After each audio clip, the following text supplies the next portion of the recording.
네, 해외 투자에 관한 유용한 정보를 전해드리는 글로벌 금융투자센터 시간입니다. 도움 말씀 위해서 크래프트 테크놀로지스의 오길석 홍콩법인장 전화 연결돼 있습니다. 안녕하십니까?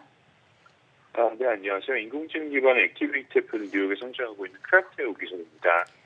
네, 지난주 미국 증시를 보면 다행히 변동성은 조금 잦아들고 있는 것 같습니다. 하지만 주말 사이에 이 바이든 대통령이 서명한 불공정 경쟁 방지책을 담은 행정명령이 증시에 새로운 악재로 작용하지는 않을까 하는 우려감이 커지고 있는데 이 부분에 대해서 어떻게 보고 계십니까? 네, 시장이 한 달 반 정도 전반적으로 상승하는 그런 모습이긴 하지만 이제 매주 새로운 악재들이 시장 성장에 혹은 그런 속도에 이제 브레이크를 밟고 있는 것 역시도 사실이고요. 뭐 인플레이션, 채권금리 급락, 테이퍼링, 조기금리 인상, 매주 이제 다른 주제의 악재들이 하나씩 이제 나오고 있는 상황인데 뭐 이번에는 말씀하셨던 것처럼 바이든 대통령의 행정명령이 이제 나왔고요. 이제 그러다 보니까 투자자 입장에서 이제 올해는 좀 상당히 난이도가 높다라는 그런 이야기를 할 수밖에 없는 그런 구간인 것 같습니다.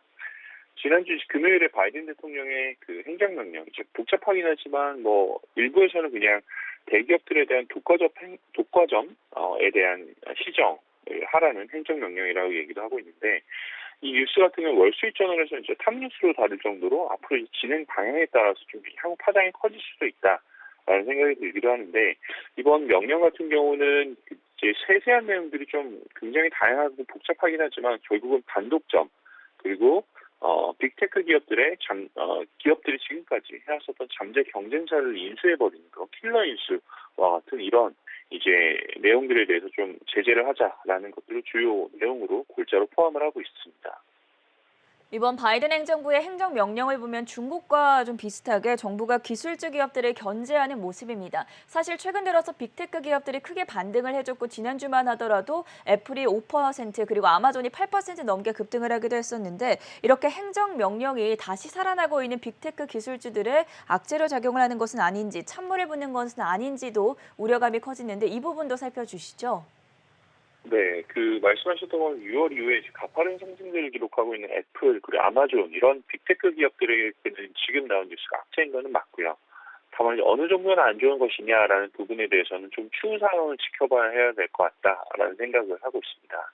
우선 지금까지 정리된 부분 같은 경우는 빅테크 기업들 입장에서 첫 번째로 이제 온라인상에서 다른 중소형 이제 테크 기업들과 경쟁하는 과정에서 불공정한 부분을 해소하겠다라는 내용이 있고 두 번째로 이제 경쟁자를 사전적으로 제거하는 적대적인 인수합병을 제한한다라는 이제 두 가지 주요 내용이 있는데 현 시점에서 아직 악재의 영향력을 어디까지 갈 것이냐를 판단하기 좀 이르긴 하지만 조금 이제 그 의사결정 속도가 빠른 투자자들 그룹 사이에서는 이제 최근 좀 많이 상승했었던 빅텍에서 좀 방향을 전환하고 한 시가총액 한 30조에서 100조 원 사이 정도 되는 신흥 테크 기업들에 대해서 관심이 조금 더 많이 가질 가능성이 있다라는 생각이 들기도 하고 결국 이제 사실 하나가 좀 안 좋아지면 다른 하나가 좋아지는 이제 수혜주가 항상 이제 새로 계속 발굴되는 이런 모습들이 시장에서 발견되고 있기도 하고 추가로 이제 테크 기업 밖으로 이제 넘어간다라고 생각을 해보면 이번 주 이제 미국 기업들 실적 발표가 시작되는데 첫 타자들이 사실 이번엔 금융주들이에요. 그래서 금융주들 같은 경우가 상대적으로 또 반사이익을 얻을 가능성이 있지 않을까라는 생각도 지금 하고 있는 그런 상황입니다. 저희가 지금 테크 관련 이야기가 나와서 질문을 드립니다. 한 가지 더 확인해보고 싶은 부분이 있는데 서학개미 네. 분들이 많이 투자하고 있는 테슬라와 관련해서는 어떤 분석 기사들이 나오고 있습니까?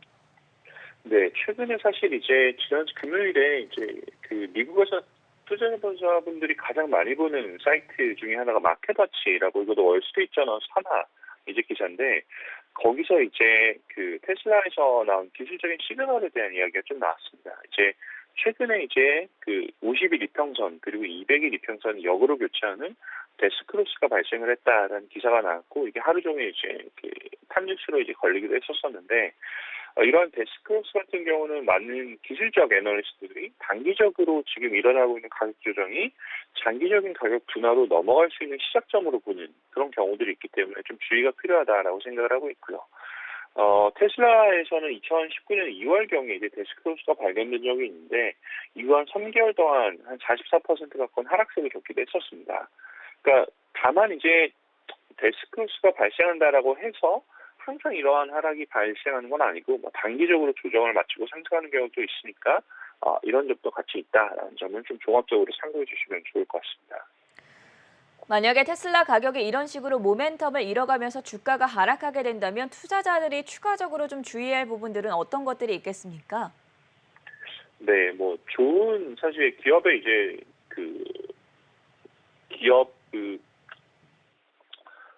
비즈니스 확장 전략이라든지 이런 것 부분들을 이제 먼저 체크하긴 해야겠지만 이제 기술적인 부분으로만 봤을 때 이제 그 악재 위주로만 지금 먼저 해석을 해드리면 두 가지를 한번 생각을 해볼 수 있을 것 같은데 아무래도 이제 기술적으로 좀 중요한 변곡점이기 때문에 첫 번째로 이제 해치 펀드들에서 테슬라 주식에 대한 추가 공매도 가능성이 있을 수 있다라는 생각이 들고요.